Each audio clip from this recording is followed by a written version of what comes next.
welcome to the regular meeting of the Yuma County Board of Supervisors. We'll also be sitting as all taxing districts, and this is the May 18th, 2020, which is not the eyesight, it's year 2020, 9 a.m. Board members will attend either in person or by telephone or remotely via electronic conferencing. I guess everybody's here.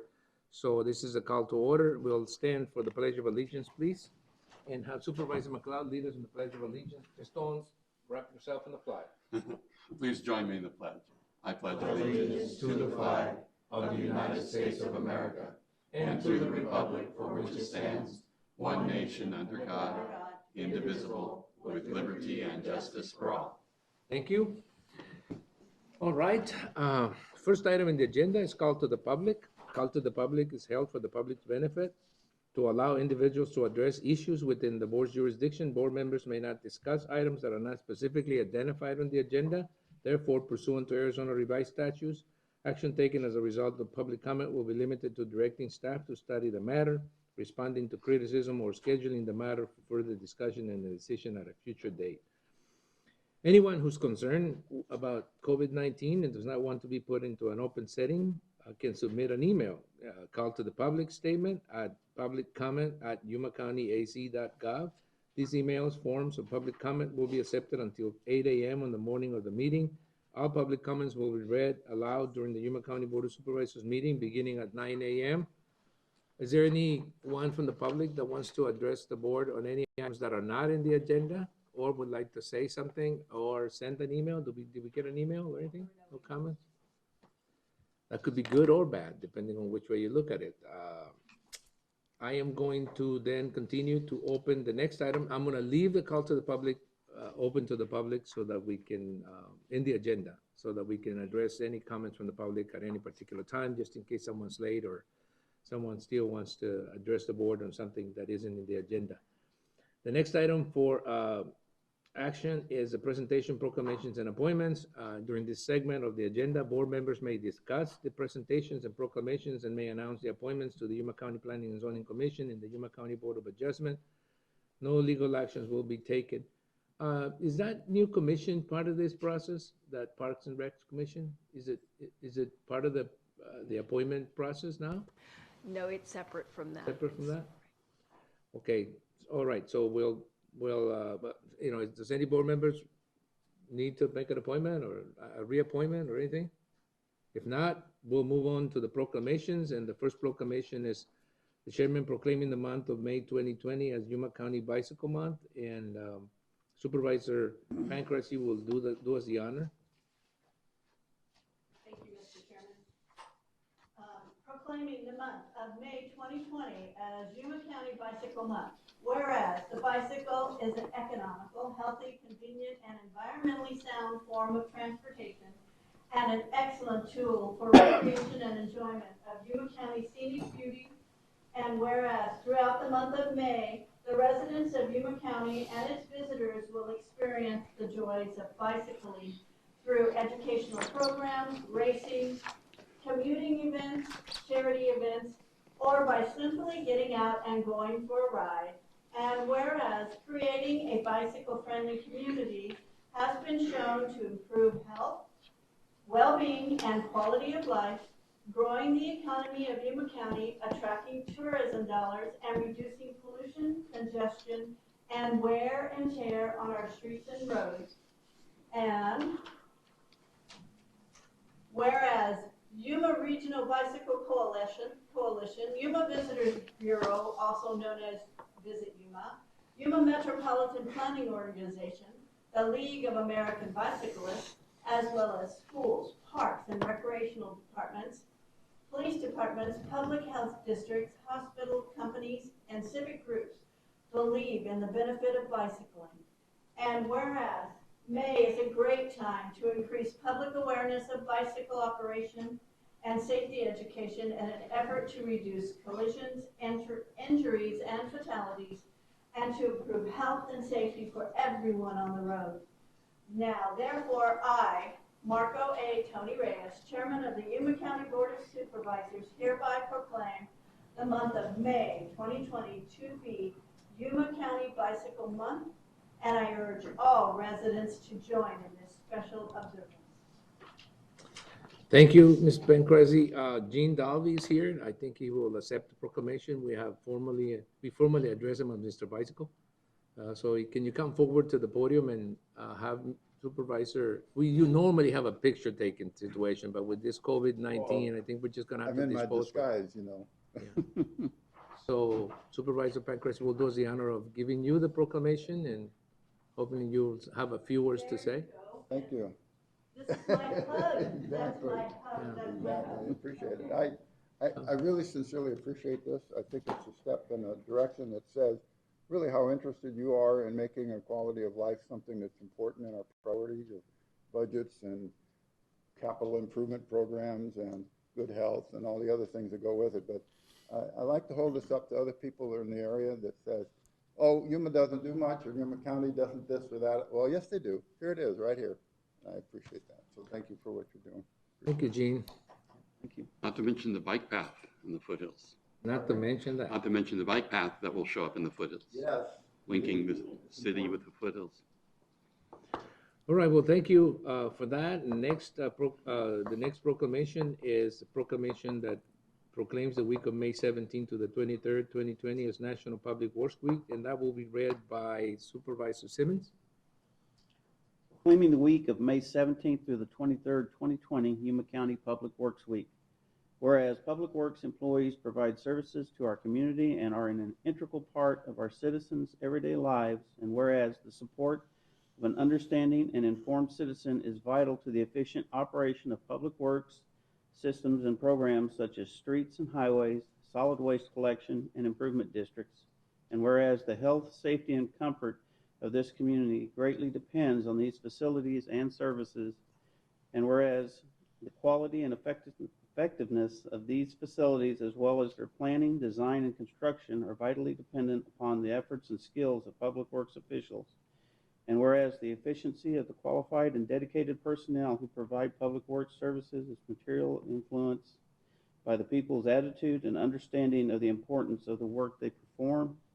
Now, therefore, I, Marco A. Tony Reyes, Chairman of the Yuma County Board of Supervisors, hereby proclaim the week of May 17th through the 23rd to be Yuma County Public Works Week, and encourage all citizens, businesses, public and private agencies, and media to acquaint themselves with the issues involving our public works and to recognize the contributions that public works officials make every day to our health, safety, comfort, and quality of life. In witness thereof, I have hereunto set my hand and affix the official seal of the Board of Supervisors done at Yuma, the county seat, this 18th day of May, 2020. And just add my 2 cents. Sure. Excellent job you guys do. You and all your people, the men and women over there, you guys do a great job. Keep it up. And Josh Scott is here to accept the proclamation. Morning, Mr. Chairman, members of the board, Josh Scott, Public Works Director. I appreciate that, Supervisor Simmons, and I'll definitely pass that on. As long as you don't breathe, it's fine, man. Trying to put a mask on. I said, no, don't breathe. That's it. Take a deep breath. Take your breath back there and then approach the podium and. There you go, Josh, and there's my letter. Yeah, National Public Works Week is about energizing the public and educating them on what we do to try and improve their everyday quality of life and some of the things that you might not think about that we do. Life threw us a curveball this year, obviously, so we had to forego a lot of our outreach events, getting into the schools and our open house, and even put off our employee appreciation luncheon. But I do appreciate this proclamation. It's as important as ever. It recognizes the professionalism, the dedication, and hard work of all of Yuma County's public works employees, and also their role in making this a great county to live and work in. So one thing that does continue to impress me about our public works staff is that they care. I mean, they truly and deeply care about the citizens of this community and trying to make their lives just a little bit better. It's been a great place to work, and a lot of reflection during this week typically kind of coincides with my anniversary of coming to work here, so it's a good time to kind of think about it all. And how much staff really does and how much fun it is to work here. So, on behalf of the department, I thank you all for your continued support and in recognizing that our employees do make a difference. And I want to thank Susan for being a champion for us, and my fellow department heads as well. It's a team effort. We couldn't do what we do without their help. So, thank you. All right. Well, before you step off the podium, let me tell you that some of the toughest customers, residents we have complaints normally have to do with streets or something that the Public Works Department has to take care of. And over the last few years, there's been a marked improvement in response times and again, in taking care of those complaints. And we do certainly appreciate it. I think that the fact that we don't have, people calling us irate about the condition of the roads, although there are some problems out there, it's a reflection of the work that your department is doing. And you have undertaken some pretty difficult challenges in trying to also improve some of those primitive roads out there. And again, we've had complaints from different areas that you guys have stepped in and resolved that. So we, more than a proclamation, we want to give you gratitude for taking care of those problems for us. I mean, as an elected official, I know that there's some things in there that, they need to be in good shape, otherwise we're in bad shape. So, you have a very, very, important job for us, and you're doing it well. Thank you. Appreciate that. Thank you. Thank you. I was going to tell you the check's in the mail, but it isn't there.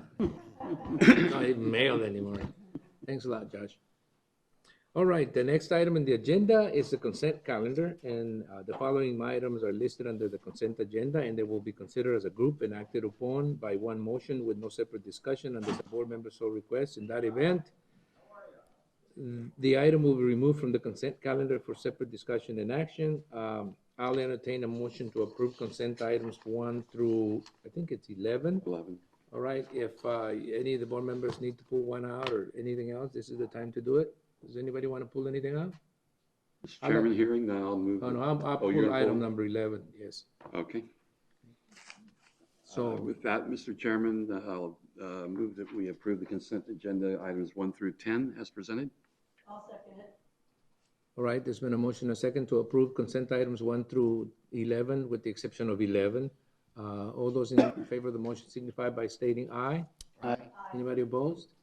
Motion carries. And let me briefly tell you why I asked item 11, which is to authorize the chairman to sign the intergovernmental agreement between the Juvenile Court and the Cocopah Indian Tribe for the detention of Cocopah Indian Tribe juveniles, retroactively effective December 1st, 2019 through June 30th, 2021, with an option for automatic renewal for an additional 8 successive one-year periods up to and including November 30, 2029.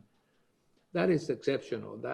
That issue came up to us, and I think Supervisor Porches and myself had to deal with it a lot. It was an issue where we just couldn't find an agreement that would work between the Cocopah tribe and the juvenile court to basically take care of their juveniles. And it was a very difficult situation to thread to, and I just wanted to thank the legal department for finally coming up with an agreement that worked for them and us. For a while there, they were sending people to La Paz County, or they were trying to do something with someplace else. It was a very difficult situation. I understood. It was not because the legal department didn't want to do it, as they were bound by state law, and there were some issues in there with sovereign. I mean, it's a difficult thing when you deal with a separate sovereign country, which is basically what the Cocopah tribe is, or government. And I thought for a while there that they weren't going to find a way to do it. So just the fact that it's here for us to sign is retroactive of 2019. And I just wanted to thank especially the legal department for working this thing through, and the Cocopah tribe for having the patience to navigate through this complicated issue. Okay. So thank you very much, and it'll be a pleasure for me to sign it. So do I hear a motion and a second to approve the item as presented? So moved. Second. There's been a motion and second to approve item number 11 as presented. All those in favor of the motion, oh, wait a minute. Is there any discussion? No? All those in favor of the motion signify by stating aye. Aye. Anybody opposed? Motion carries, and that takes care of all the consent items. And so we move on to the discussion and action items, and in this particular section of the agenda, the board will open each of the following items separately for discussion and action as appropriate. And number 1, there was a reason why, the assessor was here. And so we have an item where we are to approve the tax roll corrections as listed in the batch dated May 16, 2020, pursuant to Arizona Session Law 2019-0291. A full listing of all corrections is available from the agenda packet on the website. Assessor, Good morning, Mr. Board, Chairman, Mr. Werner. members of the board. Joe Worley, Yuma County Assessor. I asked to have this put on the agenda as a separate item because of the magnitude of these corrections and for you to understand what was going on with this. You may or may not be aware that about 2013, the Department of Revenue decided that rooftop solar systems were electrical generators and they should be valued and assessed by the department in the same manner that Arizona Public Service is assessed. So they took it on and they began assessing them, beginning with the 2015 tax roll. And of course, immediately the rooftop solar people filed a lawsuit against the state, making several claims, of which one was rooftop solar is not a controlled electrical utility and therefore should not be assessed by the state. Because the Revenue Department only does the corporations that are controlled by the Arizona Corporation Commission, the utilities. So that part of the lawsuit was, the court ruled that the department should not be valuing these properties. But what the court also said was that probably the county assessor should be doing it. So in 2018, all of the accounts were turned over to the assessor for us to value, and so we did. We valued them, and in accordance with Department of Revenue's guidelines. And when all of this happened, of course, then there was another lawsuit, and that lawsuit is still pending. It has not been settled yet. But in the meantime, what the solar companies did was they went to the legislature and they asked to have the laws changed and set up special assessment laws for the valuation of rooftop solar. And they were successful in getting that legislation passed. The legislation was retroactive to 2015, and so it took care of all their problems. So what you have in front of you today is the results of the legislation, basically, where we have to go back by law. Now we have to go back, revalue the property from 2015 forward, and recalculate the taxes. And as you can see from the spreadsheet here, it is a considerable difference in what they were being assessed and what they are currently assessed at. Additionally, late last week, we found one other solar company that was not on this list. The solar array out at the college was not on our list. And unfortunately, those numbers from that solar array are about half of what's on your list here. So take this list, divide it in half, add those numbers to it, and then that's going to be the impact that we will have on the tax roll going forward. I will send you a revised list to the county administrator, and she can pass that on to you in the form for the budget sessions. I thought it was something you needed to be aware of before the budget sessions get started because it is a significant impact. It will be on the county general fund. You're looking at right now 321,000. Divide that number in half and add it on to it, so you got another 150,000 that we're probably going to be adding on to that. So you're going to have an impact of about $470,000 on the county general fund. So, Mr. Chairman? Sure. Joe, how are they taxed now? To clarify for the public, I'm sure these are only leased solar, correct? That was the problem. The rooftop solar that's on thousands of homes here now, most of those units are actually leased by the owners of the property. They don't own them, okay? When you go and buy one of these solar arrays, they run anywhere from $5,000 up to $50,000, depending upon how much equipment that you're buying. So most people, when they put these in, they choose to lease the property on a long-term basis. So The homeowner doesn't own it. It's owned by a leasing company. So we treat them just like we do when you lease a copier or lease any other piece of commercial equipment. It gets taxed. And until the legislation went through, the assessment of the property was what it cost to put that equipment in and some depreciation, but it was on a 30-year life. The legislation set forth a very favorable valuation schedule plus a very favorable depreciation table, and these properties went from a $50,000 assessment down to about a $500 assessment. That was the impact of the legislation. Was that drastic? It was that drastic, yes. And what about owned solar? Owned solar, the way we're treating it right now is that if you own it, we're treating it as part of the house and personal property of the house.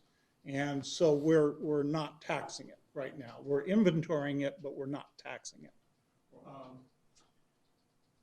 The way mass appraisal works, that will eventually come up through the sale of the house. The sale of the house will eventually include that equipment probably. And, we'll have to deal with it then as far as backing out that value from the sale and adjusting for that solar equipment. But we do that on a regular basis anyway for other items. So your feeling was that it was going to be big enough to necessitate us to acknowledge that during the budget process? Yes, sir. I didn't want to put this in with the regular tax roll corrections that you approve every week, every meeting. And because of the impact of it, I wanted you to be fully aware that there was going to be a large impact on the general fund in this coming budget year. Yeah. You're going to be close to 500,000. Mr. Chairman. Supervisor McLeod? Susan, you had accounted for this in the budget we discussed, correct? Yes, the budget, the recommended budget did include the impact of the 321,000. Yeah. But now with this AWC, that will be an impact that is not included because he wasn't aware of that. Yeah, that's what I thought. So we'll have to deal with that. And if I may, Mr. Chairman. Sure. Joe, there are hundreds and hundreds. I think you mentioned even thousands of these rooftop solar with a $300 and some thousand impact to our budget. Why would AWC's few little arrays be worth half of hundreds and hundreds of arrays? Chairman, Mr. McLeod, AWC's is not little. Oh, it's a huge. They've got a lot on the backside. They have a just- huge. Yeah, but in array. comparison. All the parking lot on the south side of the. Oh, I wasn't of thinking the- about the parking lot. Yeah, I was thinking about the standalone stuff. solar. Then there's more over on the northeast side of campus. Right. There's quite a bit out there. It is probably, other than, $27 million worth. I had to forgotten be about that, precise. Thank you. I was just gonna say, other than APS, I think the college has the largest solar system around. Yes, sir, I believe they do. Crane schools have a few of them down in there. Woodard's got one. So there's a number at the school districts, but Maybe. Arizona Western's the largest. Yeah. All right, well, we'll have to, take that into account when we do our adjustments, I guess. I mean, I suppose, obviously, the newspaper said we already approved our tentative budget, so I don't know what we're gonna be able to do now. Yeah, well, that was a big headline in there, and I'm going like, okay, we have? Well, but anyway, I think they were a little confused. We discussed the budget, made some changes, but we haven't approved the We haven't budget approved yet. it yet, so. All right, okay, Joe, do you need anything from us? Well, you probably need action from us. Supervisor? Just a question, Joe, so this is money that's going back to the solar companies? Mr. Chairman, Mr. Porteous, yes, that's correct. The money will be refunded to the solar companies. The solar companies will deal with their clients as far as, Who gets what? who gets what. I'm guessing right now that the solar companies have not charged their customers for this tax. That's my guess. So, it'll be. Yeah, it's a windfall to the solar companies. They're, it's like you've been taxed for. I mean, is there any interest on it? I do not believe there is. So it's just flat? Yes. I had a thought and then I lost it. Sorry. It's okay. I feel that. I feel. All right. You need a motion, right? This is a tax correction, needs a motion. Supervisor Simmons? I'll make a motion.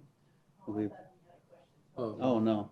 no, go ahead. I'll make a motion that we approve the tax roll corrections dated May 16th, 2020. Is there a second?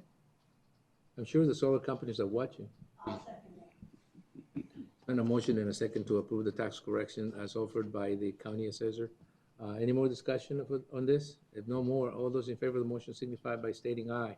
I Anybody opposed? Thank you, Joe, and Like we don't have hope a to choice. see We you. have a choice, right? Yeah, we don't have a choice either way. Well, all right, so item number 2 on the discussion and action items is for county administration and discussion and possible action regarding the following legislative item. A report to the Board of Supervisors regarding proposed bills in the Arizona State Legislature with impact to Yuma County, and update regarding strategies relating to federal legislative priorities. Paul Melcher? Good morning, Mr. Chairman, members of the board. Paul Melcher, Director of Economic Development and Intergovernmental Affairs. Mr. Chairman, I wanted to start with a short state update. We still don't have any determination about when the state legislature will officially adjourn sine die.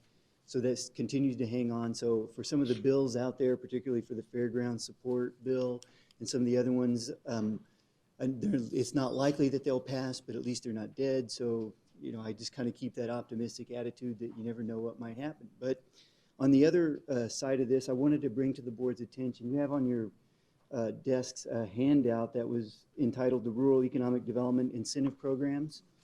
As the board might recall from last year, GYDC submitted this, and Representative Dunn sponsored this in the House of Representatives as a means of evening the playing field between the rural and urban economic development centers.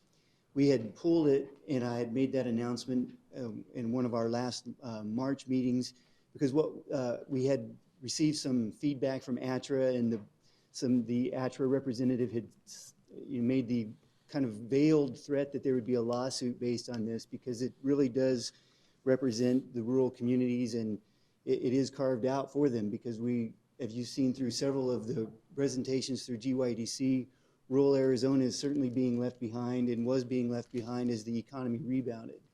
Now, as we move forward from COVID, everything in the economy gets started up again. I don't think that's going to change, because you can still see the rebound in the big, large population centers. So we'd like to, so our goal is to start looking at this bill again for reintroduction. This time around, we wanted to make it a more complete collaborative effort. Last time, the Commerce Authority had encouraged us to get something going through the legislature, so it was really short-fused in terms of us getting it out to the legislature and then looking for support through the cities and towns, other counties, et cetera. So this time we wanted to go out and start a little bit earlier, not only to get more support from the cities and towns, but to also run it as a possible CSA legislative priority for discussion this October. So we figure if we can get the cities and towns on board, get CSA on board with its support, and then also we're going to work with ATRA to figure out again what the objectives might be, or objections might be, and address those in advance. We're also going to retool a lot of the talking points that we had to be able to put those out early and often, so that it's more of a broadcast, very specific support request for this, and get out in front of it as much as possible. So, Mr. Chairman, I just wanted to give you and the board that heads up as this moves forward. Also, as you heard, CSA recommendations for those legislative policy priorities are coming up soon enough. They'll be requesting those in August. And I would imagine, and I'm anticipating some kind of similar cycle to what we've had, even though, as you know, the state legislature hasn't adjourned yet. There'll be a lot of new bills coming forward, and October is the typical retreat. So I'll be working with the department heads to see if there are any other legislative priorities out there that we'd like to present to the board for its consideration and submittal to CSA. Mr. Chairman, that's kind of the state and local summary. Are there any questions from the board?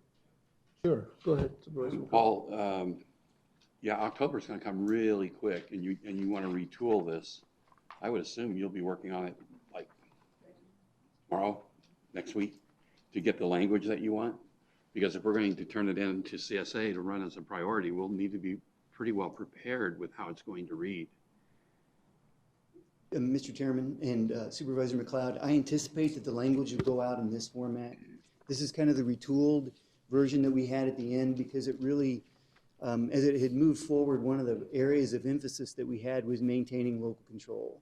So having the local jurisdiction set the FTE thresholds, the property value thresholds, some of those things, so that it would reflect that local community's goals and objectives to try to keep it from that one size fits all.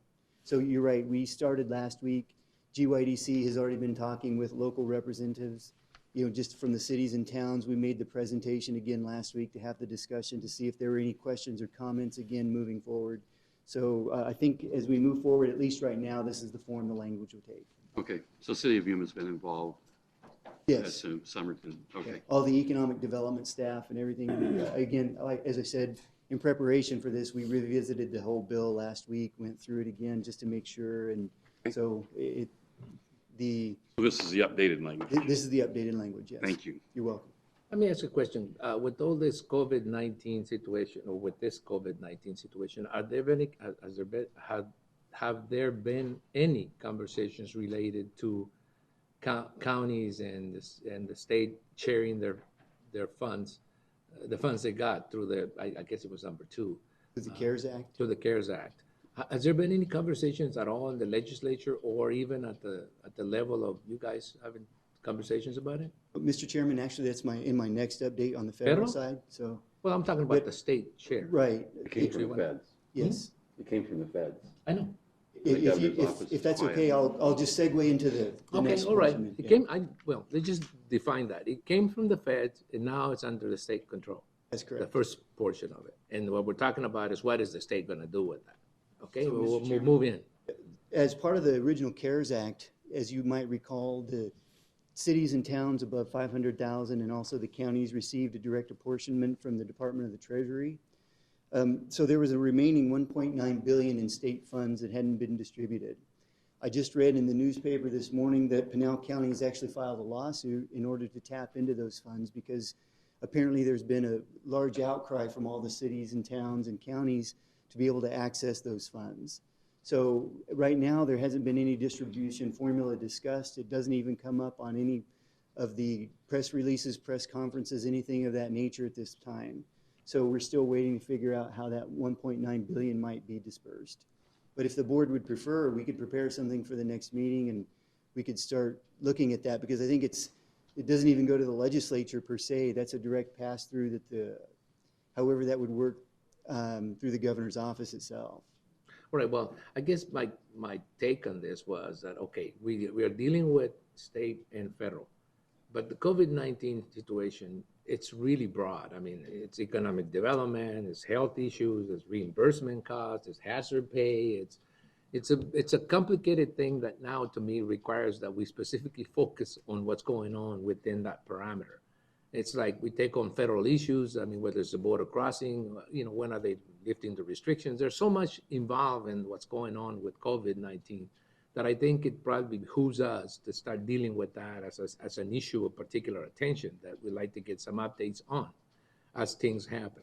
Is that okay? That understood? Mr. Chairman, the only reason there aren't any updates is nothing has really happened yet. So, but I would think that if you'd like to strategize a little bit or have that discussion how the board would like to treat it, maybe nothing's happened yet, but I'm getting calls from Pima County, from other places, saying, are you going to join the lawsuit? And I said, well, I don't know. We haven't even talked about that at all. So we just need to start bringing those issues up because it's going to involve way more than just a conversation that I have over the phone with someone. It's going to take bringing it to the board, and it's just that we need to, we need updates on what's going on in those areas. Okay.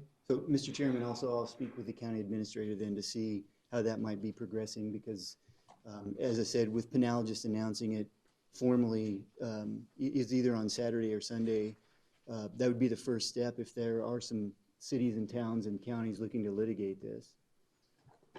Mr. Chairman, I would say that, and I think Russell McLeod as a member of the board of CSA, they did send a letter to the governor asking for him to release those funds in some kind of appropriate way because there's been a lot of dialogue, or they've attempted to have a lot of dialogue from CSA as well as ACO with the governor's office.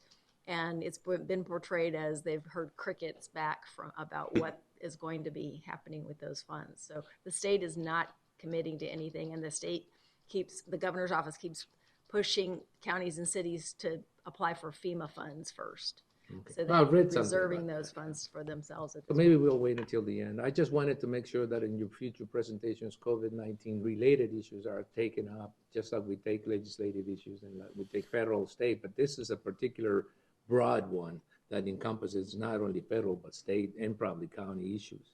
And Mr. Chairman, Supervisor? I'd like to add that county staff has been doing, I'm sure, a great job of tracking our expenses so that we have documentation so we can show what the impacts are to Yuma County. So. Okay. So, Mr. Chair, I would Go to speak federal, directly yeah. to then a COVID-19 related issue, and that's the stimulus that was passed by the House of Representatives called the HEROES Act. I provided a short summary for you because even as the summaries that were provided by NACO staff are still 23 and 90-some pages long, what I did was I looked through there and tried to carve out those that are very specific to a county, because some of them, they had very general topics related to a county, like support for agriculture. And while we know that's very important, that's not directly, as I would consider it, county specific or focused. So on the attached sheet that you have, and I'll send this out also as a PDF attached to your legislative update today so that you can search it a lot easier.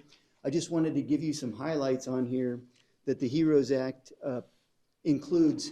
I know that there's been a lot of talk through the Senate that bill is dead on arrival, and understand that.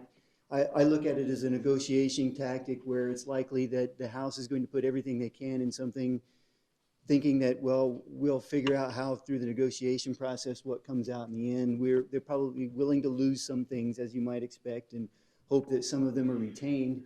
But I thought it was important that the board just get a sense of what's out there, because there's a little bit of something for everybody in this one. And I say that because it goes for economic development. One of the primary support mechanisms in here was funding to counties and cities, and additionally money to states, but $125 billion to counties right off the bat after 30 days if this bill were to pass, and then after the next year, another $65 billion. There's been a lot of talk about how those funds should be distributed, CDBG formulas or population, and that's what's included in here. And I know that working with CSA, some of the original comments back regarding some kind of distribution are, please don't use CDBG. Let's come up with a different formulary, because counties will be particularly less impacted. I don't want it to sound as though it's some quasi-political, but there was a discussion early on about it being a direct revenue-based reimbursement. So for those cities and towns and counties that could demonstrate specific losses in revenue pertinent to COVID-19, that would be the replacement. So you wouldn't have to worry about the population and demographic information and CDBG distribution having an impact. So it would just be that specific, we've lost X amount, so this would be the reimbursement for which you'd apply. And I thought that was what was moving forward. So that might be something that would come out through this, is if there is some kind of distribution, that the formula would be reviewed again. Before you leave that subject, as having been the mayor of a small city with very little staff when it started in San Luis, I was always struck by the fact that big cities, in that time it was Yuma, could do anything and could prove anything. But if you don't have the staff, if you're a small city and you don't have the staff to track this, if you don't have accountants and people, you're doomed, because it's not because you don't have the need, right? You probably have a higher need. It's just that you can't track. You don't have enough staff. You don't have enough people working just on that. As a county, I just heard Supervisor McLeod a few minutes ago telling me how well prepared we are, and how we're going to get that money back, and how we're going to prove that that money was spent on the emergency. But that's not necessarily the case. That's the problem with having it be based upon the documented proof, that some smaller entities just don't have the staff, don't have the mechanisms to do that. That happened on CDBG. That happens on a lot of those programs. So I'm a little concerned that you have to prove it to get it type of thing. It really sounds reasonable, and it's the way it should be. But I think there should be a small threshold where you say, if you're a city of less than 5,000 people and you have 22 staff members and 20 of them are police officers, whatever, that you take that into consideration when this is being discussed, that you do establish a minimum, a minimum size where you're going to help them no matter what, because that's probably what That's probably what happened. That happens a lot. It happened to me, and I'm sure that Somerton would be, they have enough staff. But Wilton, will Wilton be able to track their expenses the way we can? That may be a problem. And so I just want to make sure that at least is addressed, that it would be something like cities or counties about, 20,000, will get this much money, period. And, they have to use it in COVID-related things, but that you wouldn't have to prove it all because it may get a little complicated. I just wanted to make that point. Thank you, Mr. Chair. Mr. Chairman, Yes? Yeah. Rural counties missing out yet. I'd like to make a point. This is an insane amount of money for our federal government to borrow and saddle our grandchildren with. I would prefer that we draft a letter and send it to our senators and say, make sure this thing's dead. It's insanity, the amount of money that we're going to borrow. And money's not just sitting there in a bank. It has to be borrowed, every bit of it.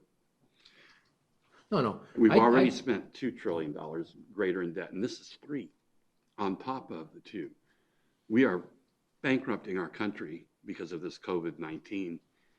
While I would love to see cities and counties get reimbursement, I don't want my grandchildren paying for that. They didn't have anything to do with this. They don't have any say-so in these decisions. So that would be my preference, that we push back and say, all right, do not pass. Okay, well, I don't think any one of us, including us Democrats, because I'm a Democrat, really believes that, that Senate's going to pass a $3 trillion bill. I believe that you stated that initially when you said, none of us believe that this is what's going to end up happening, that you get this kind of bill. I believe it's a negotiating tool so that we can get down to whatever can be passed, because this is a bicameral, bi-party. But I do believe that the statement that says we're saddling our children with, with this enormous amount of debt, applies to everything we do necessarily. I mean, we've been putting trillions of dollars into the deficit for years now. Whether they're Democrats or Republicans, we're doing that. Now, this is a very specific situation that is health created. Nobody believes that this particular crisis was created by a Democrat or a Republican. I think that we all understand that right now what you're trying to do is deal with the fact that if you don't save this economy, there won't be anything for your grandchildren to have, period. Because and again, I don't think this is probably the forum. I just didn't want that brought up in that way. And since it was brought up that way, I kind of felt compelled to say, look, guys, this is not normal times. And I hate to mention it this way, but people who hate the government really loves those stimulus checks, and so, I mean, people need this. It's not a matter of wanting it.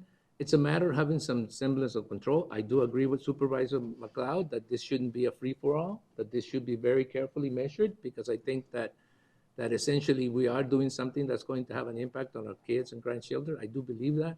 But I believe that the alternative to that, which would be to simply let the process go ahead, implies a certain amount of how can I say this? It implies that you ignore the simple fact that, I get calls, right? And I get an email saying, do you realize that 21% of businesses are not going to come back?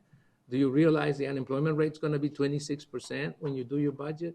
When you get those kind of statements, people need to realize in a capitalistic society, that's what happens when you're not ready for something, right? But how can you be ready for this? I think that everybody understands that these are not normal times.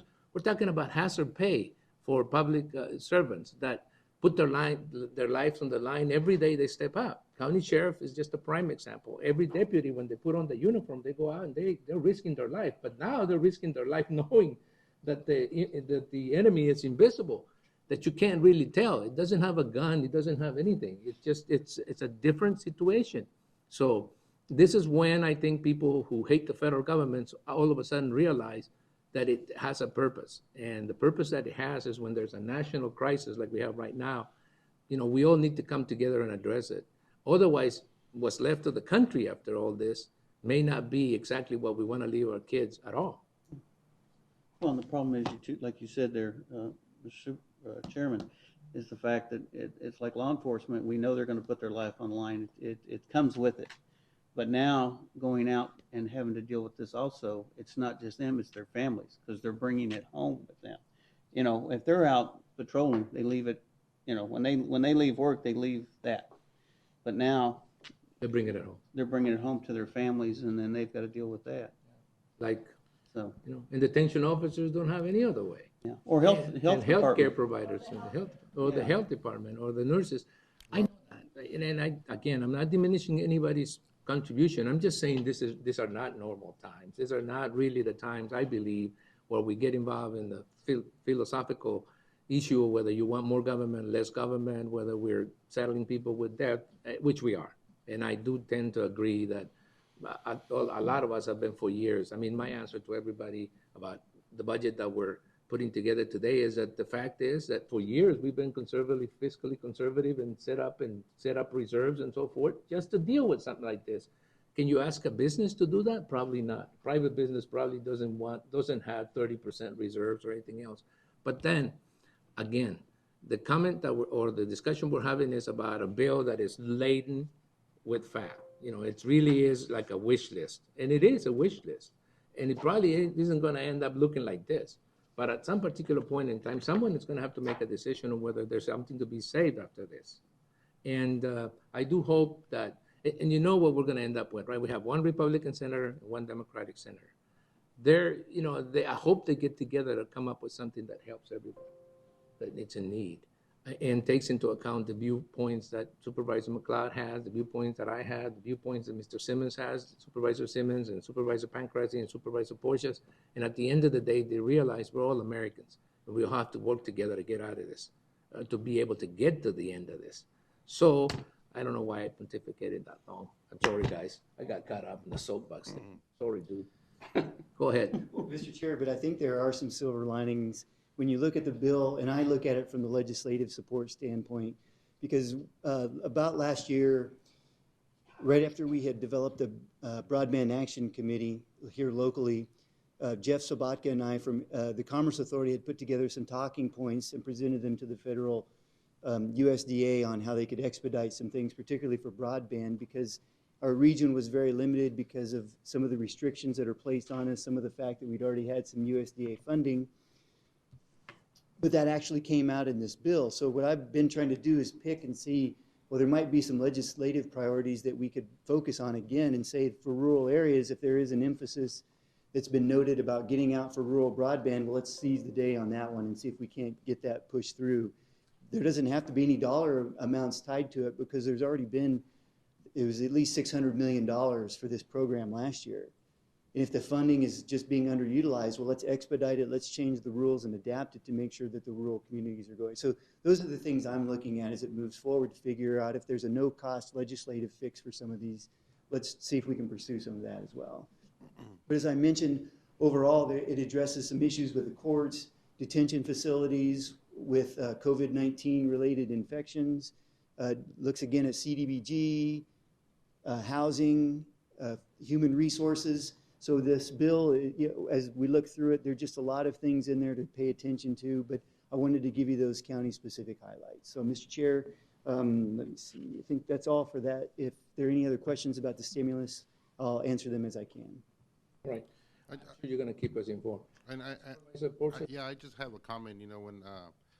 When we start mentioning hazard pay, I think it's not only certain departments or deputies or just the health department or health providers that are out there. I mean, I think it's everybody that has to deal with the public.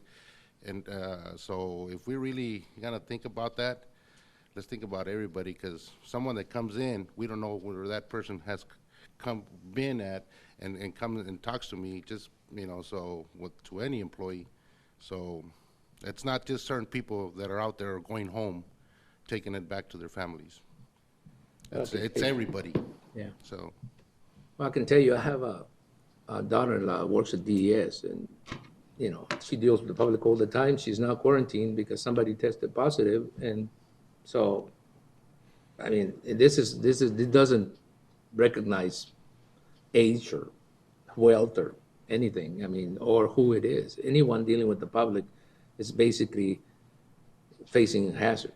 But I can understand where the argument comes in from certain people that have to deal with it not necessarily willingly, but because it's part of their job. But I mean, I think everyone. I think a store clerk that has to take care of people. I think this is special. I think this is very difficult and very different. And I do appreciate the call, and I do appreciate then maybe even the need to acknowledge the fact that some people are dealing with it on a daily basis, and some people are dealing, and some people don't have a choice. And I guess at some particular point, somebody wants to keep his job, doesn't have a choice either. I mean, of dealing with the public.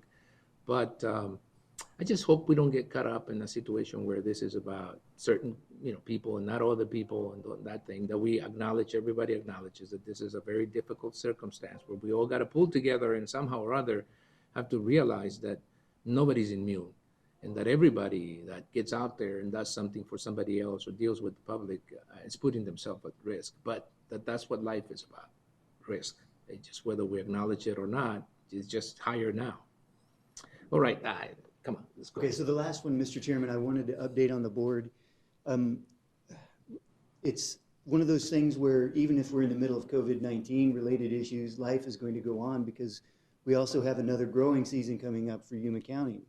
In H2A, we had gotten to the point where it had passed through the House, and that was the the Farm Worker Modernization Act. And so it's still been pending in the Senate. And one of the articles talked about, yes, that's still pending in the Senate. I know the Senate's been working, so I think that's one of the other things that I'm going to be following up this week, and just give the Board of Supervisors a heads up that we had advocated for its passage in its current form. It's been heard in the Senate Judiciary. It's got 2 reads there, so at least there's a starting point to make sure that we go back, and I'll find out with our local stakeholders to see where they think it is, to see what we need to do to get that pushed through here. Because if we can get this done soon, August, H2A applications will be, being submitted if they aren't already, in anticipation of August, September, October. So just to give you that heads up, Mr. Chair. Thank you. Mr. Chair. Sure, Supervisor. Paul, if there's anything that the board could do, bring it to our attention, because I think all of us would be more than happy to submit a letter or to do whatever we can to make sure that it passes this time. Thank you. We'll do. I'll see what, again, check to see, because we have a couple meetings coming up here in short order anyway, that if the stakeholders feel as though we need to get a letter or some other action, or if it's another just direct calls, I'll check and see what they think will be the most effective. Well, with the federal government, I think the biggest issue that we deal with right now is the border crossing. And I think that's a complex issue that where we're not getting much traction. And not only in H21 or H2A, whatever we call that, but in the simple crossing.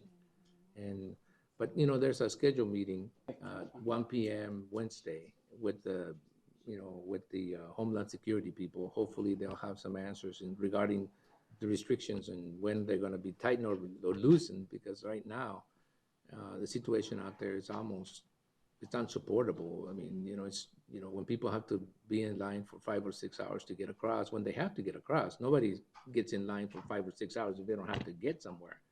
And I don't want to get into a lot of details with that issue. Suffice it to say is that we're living in very difficult and different times, and we have to find a way to deal with it. Well, Mr. Chair, that was one of the board's legislative objectives from last year, was not only looking at expediting the private vehicle crossings, but also looking at the port improvements overall and getting that funding. So if we need to revisit it based on that, please let me know, and I'll speak with. Well, just put it in as an item to keep an eye on to see. I mean, all of us are aware that the fact that your funding may be on an appropriation bill does not necessarily mean that it's coming, or there's a long and lengthy process to get it here.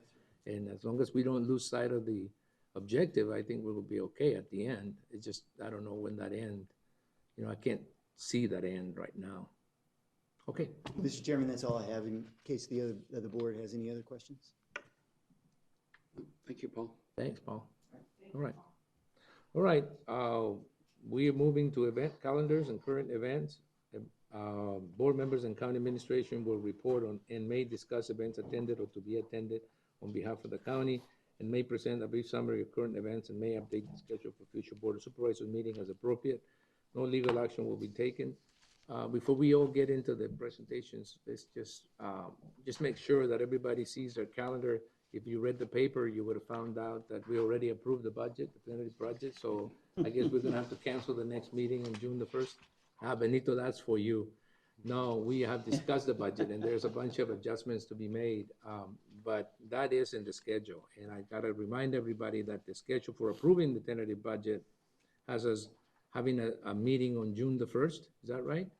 And then having a second meeting on June the 22nd, excuse me, because we needed to give ourselves enough time to have it posted, which is at least 14 days, and we couldn't meet the schedule for the third scheduled meeting that month. So we're moving it to the 22nd. So just to remind everybody, you need to make rearrange or arrange your schedules to be here both the 1st and the 22nd of June. Okay. Supervisor Pancras, do you want to start us? Yes, thank you, Mr. Chairman. I attended Congressman Gosar's town hall. I attended via telephone, and the same with the Yuma 50 meeting. I attended. For approving the tentative budget, as us having a meeting on June the 1st, is that right? And then having a second meeting on June the 27th. I attended YPIC, which is now called Arizona at Work board meeting. Okay, good. Supervisor McLeod? Sure, thank you, Mr. Chairman. I attended electronically Mayor Nichols' State of the City address, Governor Ducey's teleconference, Congressman Gosar's web conference, which ended up being bombed and had to be scrapped. Luckily, it was toward the end, but I've heard about such things, Zoom bombs. Yeah, it was pretty bad. And of course, our special budget meetings. All right, Supervisor Simmons? That same, attended on a few of the conference calls, budget meeting, met with DDS and Public Works on the issue we're trying to resolve out East County. And then met with just a few other constituents and stuff, and that's about it. All right, Supervisor Bushes? Last week before when the governor issued the date for businesses to reopen, I attended a meeting with the mayor from Somerton that he addressed a lot of the businesses and just going over the guidelines and also mentioning the guidelines from the county, the health department, so which is good thing that they did. All right. Thank you. I attended the Wake Up Western Arizona Council of Governments Executive Board meeting telephonically. I also listened the last couple of weeks when I've been able to get in to Senator Sinema's, weekly messaging. I also attended a couple of times. Also, Representative Dunn, who scheduled a meeting with most of the elected officials in the county, including the state representatives that represent the county and state senators that represent the county and the local Chamber of Commerce and YEDC and the local hospital administrator. Those were pretty good meetings. Unfortunately, he had to cancel the last one because they were not too sure whether they were having a meeting at the legislature, et cetera, et cetera. So it was very complicated, but those are where I believe were very, they may not be called productive, but at least they kept all of us on the same page. I also want to thank UPS for donating to Somerton 4,395 masks that they basically provided for them for free, which I think is a great thing. That they actually have found out about them by two ways. One, let me just say this publicly, Supervisor Porcius contacted me about Somerton needing some masks, and Representative Fernandez had gotten some masks from UPS for general distribution. So in acting in unison, we basically, got UPS to go ahead and donate those masks, and I want to make sure that they get the credit. They're not getting, they're certainly not getting money, so they might as well just get a little bit of credit.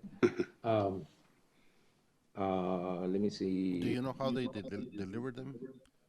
They send them by FedEx. That, you shouldn't have brought that up. Supervisor, I told Supervisor Porcias, let the mayor of Somerton, Mr. Anaya, Mayor Anaya, let him know that he's getting those masks, sometime to the next day or something. So he asked me, how are they delivered?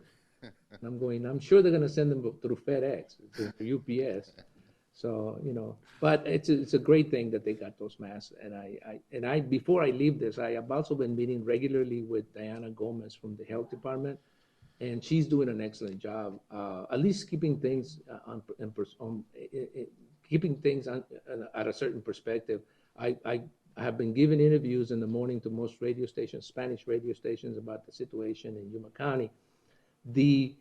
And that's 3 times a week, 3 different radio stations in the morning, and so, and I've been trying to explain to people, because I think it probably bears a little explanation, that the larger numbers of results, positive results, are a result of all the testing we've been doing lately.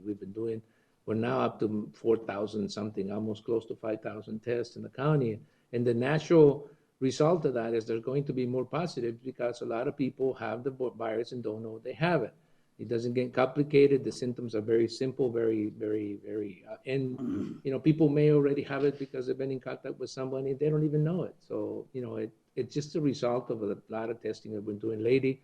The hospital has been telling us that they're capable of handling this and more.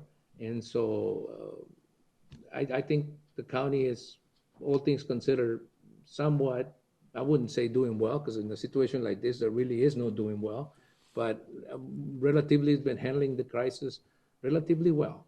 And I think credit should be given to the employees from the top to the bottom, that in some way, shape, or form have kept business going and have kept the county running. And I do want to, again, emphasize that we do service. That's what we do. And at this particular time, I'm happy to report that I think all departments in Yuma County are doing service, and they're doing it the best they can. And there's going to be some glitches, but other than that, they have come up to the challenge and have been able to deal with it appropriately.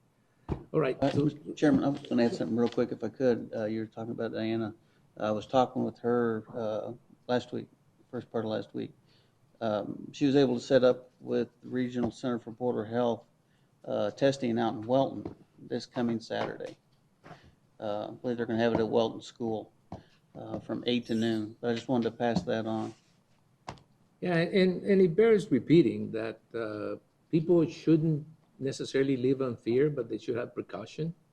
Live with precaution. Don't live with fear. But understand that this thing can get complicated. I just found out this morning from Supervisor Porcias, he has a brother in the hospital, and I want to let you know, Supervisor, that we feel for you, because it's a difficult thing. His brother is in a very difficult situation, and we will pray for him and pray that he gets better and that he passes through this situation. It's pretty difficult, pretty hard when you have I've already mentioned my daughter-in-law, and I'm sure that that's just going to happen to people, and they need to understand this. As tough as it sounds, is part of this process of this virus going through the county. And at some particular point in time, we'll see that reduction. But right now, we need to, just because we don't have a stay-at-home order doesn't mean that it's, yeah. What's amazing, they talked at the beginning that it was the elderly, 60, 65 and older. But you look at our numbers, and it's the 20 to 40 group that's just exploded. Well, I think 20 to 40, I remember. Long time ago, I thought, it can't be hurt. You think you're going to live forever, so you do whatever, right? The 20 to 44-year-old are just dumb and stupid. They're not. They're just people who. I have a question, Mr. Chair, and I don't know if maybe how is the health department involved in, when you hear a restaurant closing because someone was tested positive, an employee. So is the health department involved in that, or is just up to the business that decides to close? Mr. Chairman, this isn't an item on the agenda. I'm sorry. I know I love listening to it too, but I gotta keep this rolled in. You know, and Susan, during this time, it may be wise just to put an item in the agenda to talk about it, you know, sometime at the end, you know, like a specific item that says COVID-19 discussion and possible action, because if we do need to take some action, it certainly would be better if we had it in the agenda to begin with, because something may come up and we don't want to, you know, we don't want to get off the subject, so. Well, just as a question, I mean, and just to find out if it I can, yeah. I can, I can, Not the Okay. process or, yeah. yeah, I can tell you Supervisor Porches that she can provide, the health department can provide bullet points in the process, because I've got one from her, when I asked her that question. Okay, Susan. You remembered it, didn't you? I know, I'm long-winded this morning. Can I bring up the census, the fact that it is very, very low turnout for our census, and that there's call to the public. It's public announcement, call to the public. Okay, public announcement. We need to make an effort to get people signed up for the census, because the turnout, even in Yuma County, is only at 48%. So, and it's less than that around the other parts of the city. So, our census determines a lot of federal funding that we get, a lot of state funding, and whether or not we qualify for certain grants. So that census is really important, and we need to do up the numbers. Considering that you may not get the visit that they normally would take if you don't respond through the mail. All right, thank you, Supervisor Pancrasi. Is that it, Susan? I haven't. I'm just kidding. Go ahead. So, over the past couple of weeks, of course, we had the recommended budget was presented to the board, and you also met with all of the departments and offices, made some changes in preparation for the tentative budget, which will be brought to you on June 1st. And the tentative budget is the maximum appropriation that you can consider. So we'll keep that in mind. We will incorporate this latest information from the assessor in those changes to the tentative budget, so you can address that at that time. I've been participating in Representative Dunn's conference calls as well as Senator Sinema's phone conferences. We have continued our modified operations, where we have some people that are teleworking and other people are on standby, and then others are in the office, with offices closed to the public except for appointments and phone calls and internet interactions, and those are working well. We are serving the public. We are not getting comments from people that we are not meeting their needs. So I'm very confident and appreciative of all of our county employees and how they have provided that essential service, but just in a modified way. But we are anticipating a future opening of buildings to the public, and so I've asked for everybody to identify a person from their department to participate on that, so we can fully prepare in advance for that opening. So we'll need to have distancing markers, we'll need to have sanitation equipment, sanitizing equipment at all the entrances, we'll have temperature checks, we'll have a lot of things that we want to set up in advance and make sure that we've got everything in place before we do open. And then, because it will be an additional risk to our employees and a risk to the public. So right now it's working well, but we know at some point we will need to reopen, and I want to make sure that we're all as well prepared as possible to keep everybody safe and protected and healthy. Just one comment on the temperature checks. We've been talking about that at some of our places, and the problem is when you're outside at 110 or 112 and you're coming in, you're going to be hot, and it's not necessarily because you have a fever, it's because your head or whatever is going to be hot to the touch. It's just, so people need to adjust to that a little bit and don't get freaked out because somebody's 112 and they think they're dead or something, and they're walking around. It's just, you've been exposed to the sun for a while. So be careful with that, and not, and on top of that, I thought, and then maybe this is where I sort of draw the line. I thought we weren't open to the public in the sense that but people just couldn't come and just, like that. But I thought that we had a system where you could push a button and you can have somebody go and see you and talk to you about what you need. Yes, right? we do have So that it's not system. just public, it's not just calls, If somebody finds themselves in a situation where they need to address an issue, they can still come, just push a button and ask to deal with it at the time that you need it, because that's really my concern, is that we just don't want the public to, come in and wander around, but we do want the public to know that they have access to their services by just simply pushing a button and asking for someone. Okay, it's not just appointments, but we would prefer they make an appointment, but if they can't and they need assistance or information, they can always get it. Yes, that's correct. Okay. That it? Anything from you, Supervisors, anything from you? Here. We're following President Trump's direction. We only put it on in private.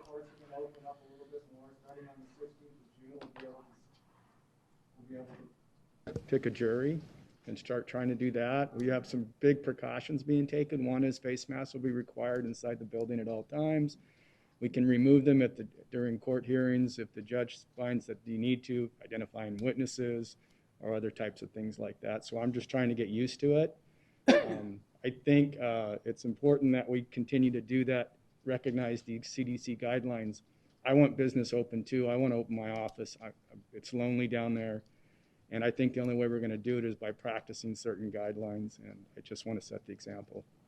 When the subject of opening your offices come up, I've opened our offices. I run a nonprofit, and everybody's so happy to be there, which is weird because, normally you don't see so many happy faces coming back to work.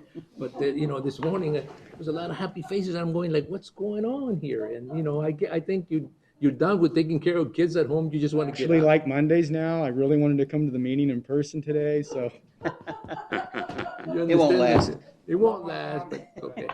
Right. Well, thank you very much. And if there's nothing else, I think we're done. Thank you very much. We'll see you soon at the next meeting.